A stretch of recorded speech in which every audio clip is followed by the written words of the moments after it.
C'est vrai que sur ce Brésil, surtout, il y a souvent eu des générations qui remplaçaient les autres. Il y avait une sorte de tuilage, tu vois. Là, on a vraiment une sorte de creux. Ah, et après, ce qui est plus gênant, c'est que le choix du sélectionneur est quand même important justement pour ça. Là, on n'a pas eu de fond, on n'a pas eu de jeu, on a des bons joueurs, mais tu sais pas trop comment cette équipe joue. Donc c'est un petit peu ça surtout tu vois, ce que tu dis, enfin, ce que dit Nicolas Kougou avec le Canada et Jesse March. Tu vois ce qu'on disait pendant l'Euro sur ce qu'un sélectionneur peut imprimer, puisqu'hier on parlait Après, de le Canada l'Espagne. contre la France, on les a pas trouvés extraordinaires Non, non non, plus. non, mais Après, il n'y avait pas l'enjeu, il y avait non, mais pas. je l'entends, je l'ai pas vu non plus. Ce que je veux dire, c'est que c'était intéressant de savoir effectivement qui t'allais mettre à la tête de cette sélection. Parce que tu as eu parfois au Brésil, avec des sélections brillantes, euh, on va dire des sélectionneurs pas toujours géniaux.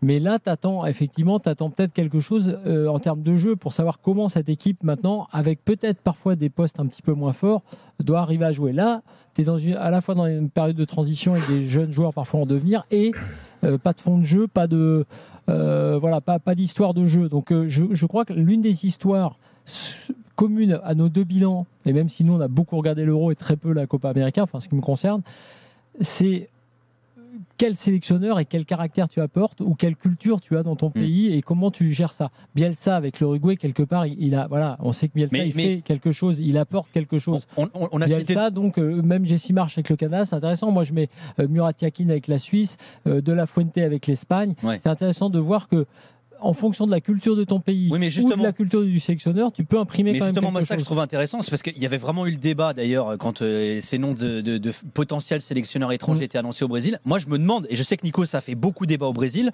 si le Brésil, il serait pas temps justement d'aller chercher un sélectionneur étranger. Là, tu sens qu'il racle les fonds de tiroir dans les... Fernando Diniz, c'était énorme. Le mec entraînait le Fluminense et en même temps le Brésil, finalement, ça a été un fiasco avec la sélection et il vient de se faire virer de son club aussi. Enfin, ça a été compliqué quand même. Guardiola, Ancelotti, Zidane, on a eu ces noms-là qui ont circulé. Nicolas, il est là, Nicolas, il est là, Juan, ou pas? Oui. Ah, vous m'entendez? Ah oui, bien sûr, on t'entend, absolument. On est en direct sur RMC. Ah, bah, je ne savais pas, j'avais pas fait attention. Bah écoute, bonsoir à tous. Non, pour le Brésil, tu as parlé de Diniz. En fait, c'est un peu le point où je voulais aller, c'est-à-dire que le Brésil doit se poser la question de savoir quel est son ADN footballistique. Est-ce qu'il veut revenir à son ADN footballistique? Est-ce qu'il a les moyens d'utiliser des joueurs qui correspondent à cet ADN-là? Parce que très franchement, on ne va pas se mentir, l'intermède Fernando Diniz, et Fernando Diniz, c'est tout sauf un entraîneur intérimaire, vu le jeu très particulier qu'il a et qui, pour le coup, est très brésilien. Ils ont nommé un intérimaire qui était tout sauf un intérimaire et qui arrivait avec un jeu, et on ne va pas se mentir, les joueurs brésiliens qui jouent tous en Europe ne comprenaient rien du tout à ce que voulait Diniz, très clairement. Et donc, la question que doit se poser le Brésil, c'est ça. Est-ce qu'on veut revenir à ce qui est notre football? Est-ce qu'on a les moyens humains? Et là, je parle des joueurs et du potentiel sélectionneur, si tant est qu'il fasse sauter Dorival, mais je ne pense pas. Est-ce qu'on a les moyens de le faire? Ou est-ce qu'on se dit, bah non, on va essayer de jouer à l'européenne et ça peut avoir ses limites. En fait, t'as ça. Mais c'est la grande question pour le Brésil, en tout cas. C'est exactement ça. C'est ce qu'on se dit avec les équipes européennes, notamment l'Espagne. Tu as un ADN, c'est une chose. Puis après, derrière, tu as le sélectionneur. Qu'est-ce que tu fais de cet ADN? Tu peux décider, pourquoi pas, de faire la révolution et de dire non, on va changer quand ça ne marche pas depuis des années. Évidemment, le plus simple, c'est quand même d'essayer de construire sur cet ADN. Puis après, tu as les joueurs que tu as. Et je suis frappé de voir que, comme avec Neymar, quand il était arrivé en sélection, là, tu as Hendrick.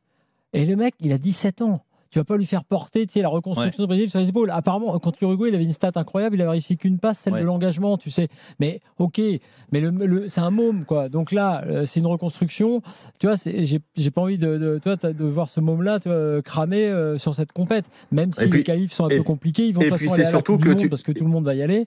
Donc il n'y a pas de souci là-dessus.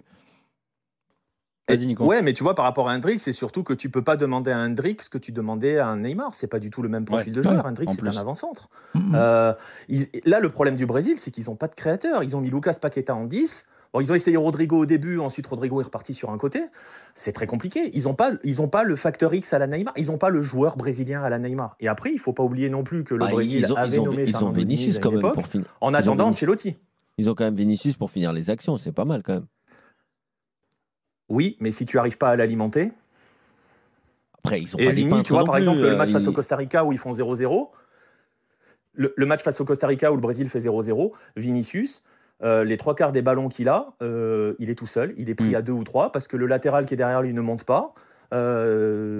Et voilà, et Vinicius, on ne peut pas lui demander non plus de faire des miracles. Il va y arriver de temps en temps, mais il y est arrivé un petit peu face au Paraguay, parce qu'il y a eu un moment où ça a été un petit peu mieux pour le Brésil face au Paraguay, même si avant l'ouverture du score, c'est très compliqué.